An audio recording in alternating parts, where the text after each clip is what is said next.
Susan Smith has been arrested and will be charged with 2 counts of murder in connection with the deaths of her children, Michael 3 and Alexander 14 months.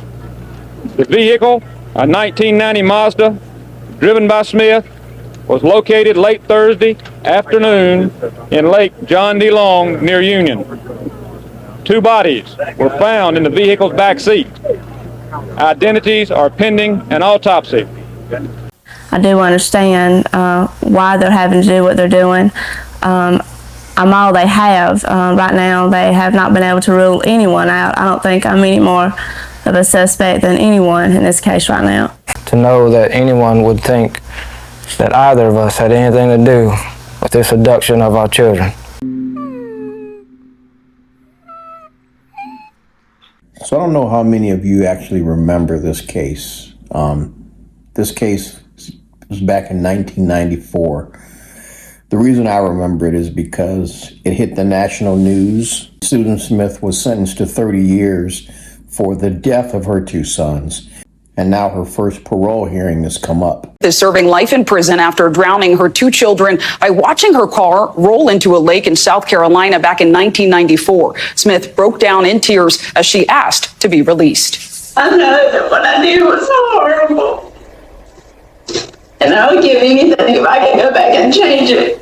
She told authorities that she was carjacked by a black man, and 2 of her boys who were still in the car apparently vanished with the suspect. So this launched an intensive search, a 9-day search, and ultimately, she confessed to killing those boys.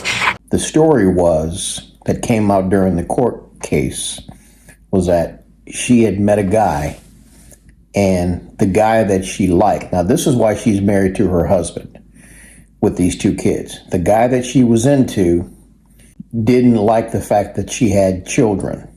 So I guess her plan was to leave her husband and go be with this other guy. And because she knew that her children were a problem, she decided to concoct this crazy scheme to take her children's lives, to get them out of the picture, to be with this new guy. And this is just all from my memory of 30 years ago. I remember all these details coming out. And some guy jumped into a red light with her car with her 2 kids in it, and he took off, and she got out of the car here at our house. And he's got the kids? Yes, ma'am, in her car. And she's real hysterical, and I just decided I need to call along and get them down here. Get them going, Pam. I got 2 kids. Okay. Search helicopters and police dogs have been combing the area for the past 21 hours and still no Disbelief and that, like, surreal, this can't be happening. And then it was, well, we gotta find them. Wendy Fowler spent her day distributing flyers across the state. Other folks tied up yellow ribbons along Main Street. The search began for 3-year-old Michael Smith and his 14-month-old brother Alex. Their mother claimed she'd been carjacked. Susan Smith told police a black man jumped into her car at the edge of Union, pulled a gun, and made her drive.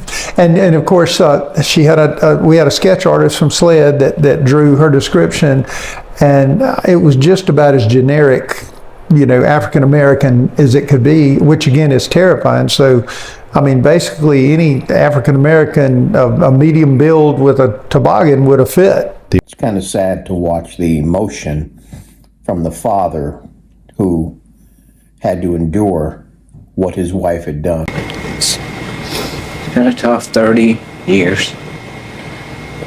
I'm not here to speak about what she's done in prison. You all have the records and accounts of all that. Just here to advocate on Michael and Alex's behalf and as their father.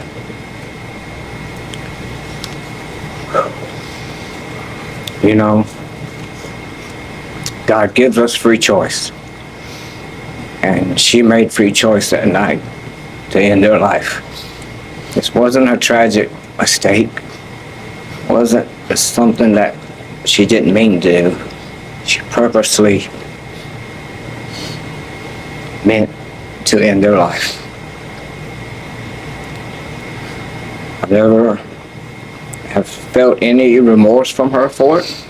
She never expressed any to me. I never seen it on paper.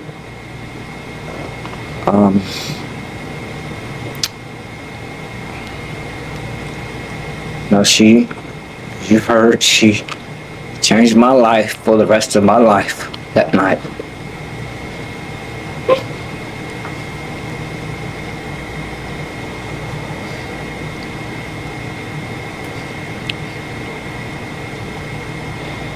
Some for the better, some for the worse, but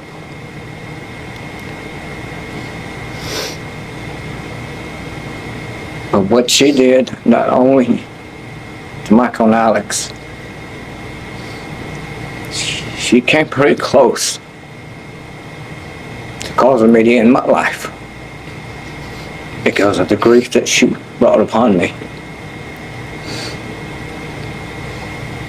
But thankfully she didn't. I understand back in 95 that through the state's law, life in prison meant 30 years to life. And now that's different, but at that time, that's what counts. I understand that.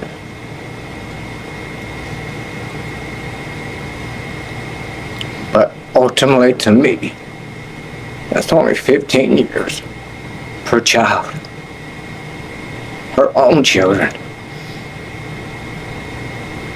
It's just not enough. So I'm asking that you please deny her parole today. And hopefully in the future, but specifically today. Not let her out. I miss them very much. And I love them very much. And I will be here every 2 years going forward to ensure that their death doesn't go in vain. Thank you. And the sad thing is when you look at the photograph on their dad's chest, these boys would probably be in their mid-30s right now, had they still been alive. You know, the one thing that gives me peace when I see anything that's done to a child when it involves death is that I know the moment they close their eyes in death, they are in God's presence.